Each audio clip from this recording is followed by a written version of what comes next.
Selamat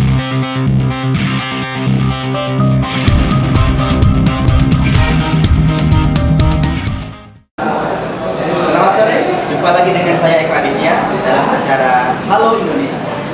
Dialog hari ini akan memperbincangkan suatu topik yang sedang hangat dibicarakan berbagai media. Baiklah pemirsa, di studio kami kita telah kedatangan seorang narasumber. Beliau adalah putra daerah dari Papua. Selamat datang Bang Philip. Terima kasih. Apa kabarnya hari ini? Mas Eko, kabar baik. Baik Bang Philip. Kita akan lanjutkan ke perbincangan pada sore hari ini. Kapan sih awal mula konflik di Papua itu terjadi? Ya, konflik Papua terjadi menurut pengamatan saya. Konflik yang terjadi di Papua itu terjadi sekitar tahun 61. Di sekitar tahun itu ada istilahnya kita kenal bahwa dulu itu istilah pepera. Jadi ada perjanjian-perjanjian di mana pas pembebasan Irian Barat itu kan ada perbandingan bahwa ada perjanjian bahwa Papua itu harus masuk NKRI. Nah disitulah awal mulai ada istilahnya ada di sini itu ada perenggangan antara masyarakat di sana dengan NKRI khususnya Papua. Dari konflik yang sekian lama itu, apa sih yang dirasakan oleh masyarakat Papua di sana sehingga terjadi konflik? Yang dirasakan pada umumnya masyarakat Papua di sana itu istilahnya ada rasa ketidakpuasan. Ketidakpuasan di sini itu apa yang pemerintah buat di sana mengenai bisa pembangunan, bisa pada intinya itu pembangunan itu istilahnya nggak merata. Lalu kalau kita mendengar konflik di Papua, tentu ingatan kita akan mengarah kepada gerakan separatis OPM. Nah, apakah OPM ini sebagai kelompok utama penyebab terjadinya berbagai konflik di tanah Papua? Akhir-akhir ini kan berbagai media juga membahas tentang gerakan separatis ini adalah OPM ya. Kita kenal bahwa OPM ini adalah segelintir orang. Jadi bukan semua masyarakat Papua adalah OPM. Mereka ini adalah segelintir orang yang memang hidup dan tinggal mereka pun juga kita nggak tahu jelas gitu. Apakah mereka itu memang orang Papua asli ataupun ada tercampur dengan orang lain? Yang jelas mereka ini gerakan separatis yang memang menuntut agar hak orang Papua itu bisa terpenuhi. Seperti kita ketahui bahwa OPM itu merupakan gerakan separatis. Tuntutan OPM ini ingin mendirikan negara Papua. Nah, apakah OPM ini disetujui oleh masyarakat Papua dengan adanya gerakan OPM seperti ini? Kalau namanya gerakan itu istilahnya pengetahuan saya tentang OPM itu mereka yang tadi saya bilang bahwa mereka itu segelintir orang yang memang menginginkan bahwa Papua itu yang kita tahu bahwa kurangnya perhatian dari antara pemerintah ke masyarakat sendiri. Jadi mereka ini bisa dikatakan bahwa orang yang memang ya seperti bisa dicontohkan seperti di Aceh misalnya kan kayak GAM. Jadi ada istilah hak-hak yang harus memang pemerintah itu harus memenuhi hak tersebut. Dalam setiap aksinya OPM selalu menggunakan senjata. Nah, menjadi pertanyaan saya, dari mana mereka mendapatkan senjata itu? Sebenarnya Baik, Bang Philip, tahan dulu sebentar. Baik pemirsa, kita akan lanjutkan dialog sore hari ini secara mendalam, tapi kita saksikan pariwara yang satu ini. Tetap bersama kami Halo Indonesia.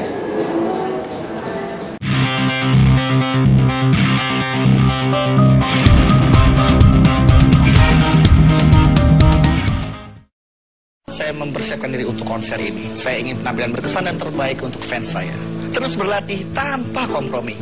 Makan makanan bergizi dan imunisasi. Berat badanku ditimbang selalu. Posyandu menungguku setiap waktu. Bila aku kena cold and flu, ibu telah waspada, pertolongan parabol selalu siap sedia.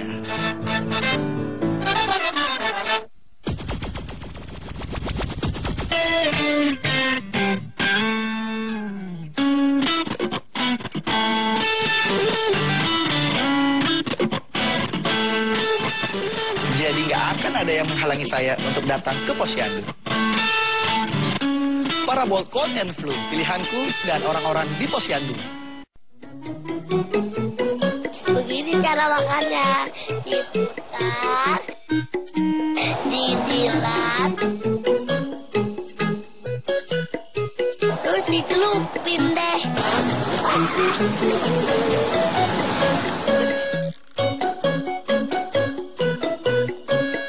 Oh, dicelupin, bukan diceburin. Papa minta ikutan ya? Papa yang mana? Papaku.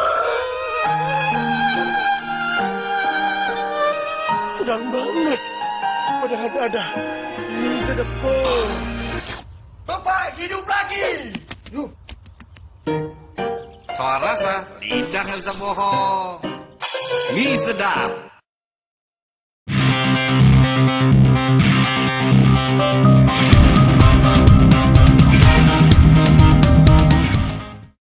Kembali bersama kami dalam Halo Indonesia. Baik Kang Philip, melanjutkan pertanyaan yang sempat tertunda. Kira-kira menurut Bang Philip, apakah ada keterlibatan pihak asing dalam pergerakan OPM Papua?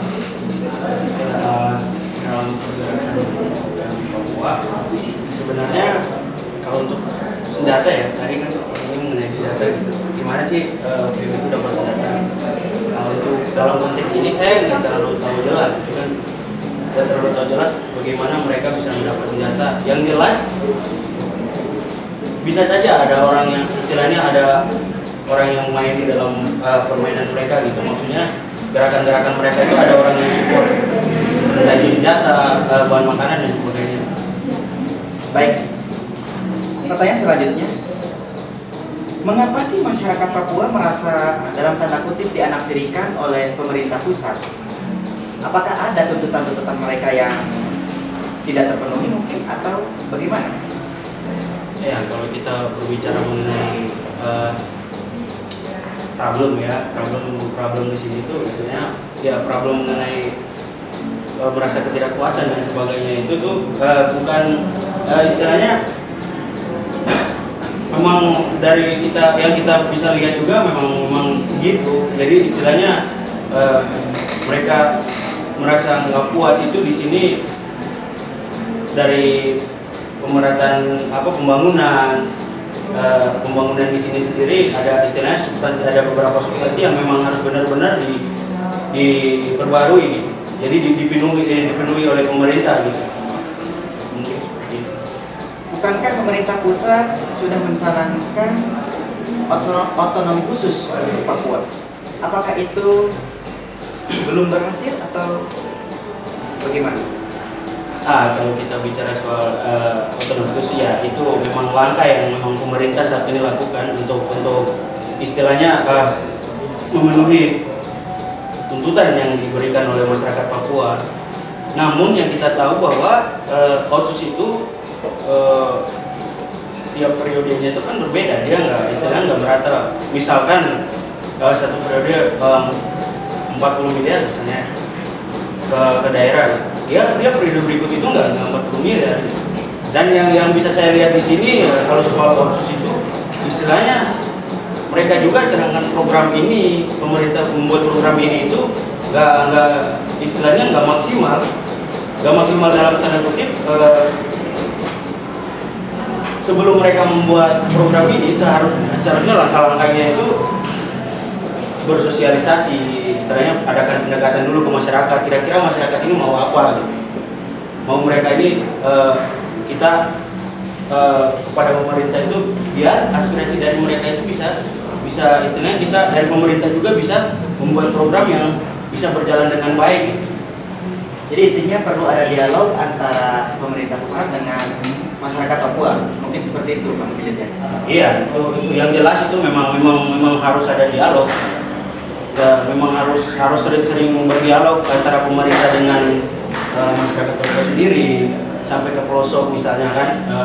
Jadi yang istilahnya bisa saya lihat di sini istilahnya kenapa sih ada konflik-konflik seperti itu? Jadi kurangnya dialog.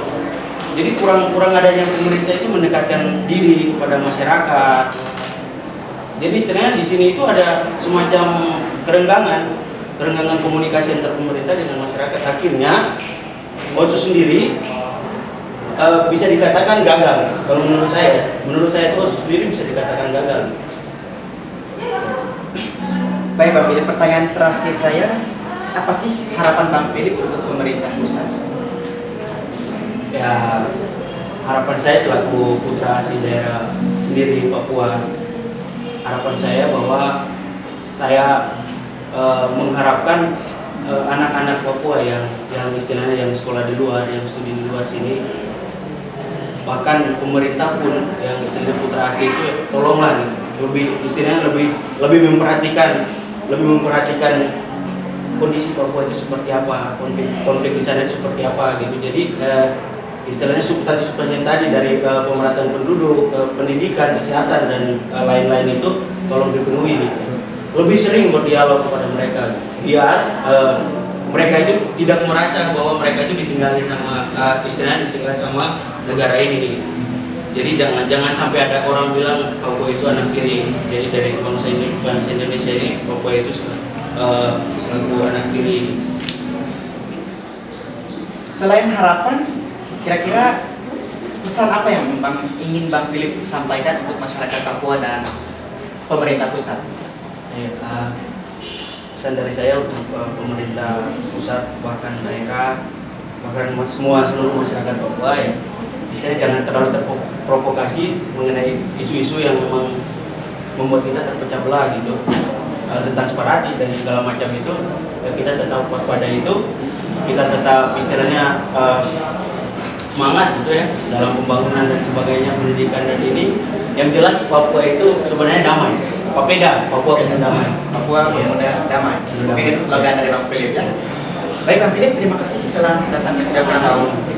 Bisa dijalani. Baik pemirsa, kita telah sampai di penghujung acara. Semoga perbincangan ini bisa memberikan manfaat untuk Anda.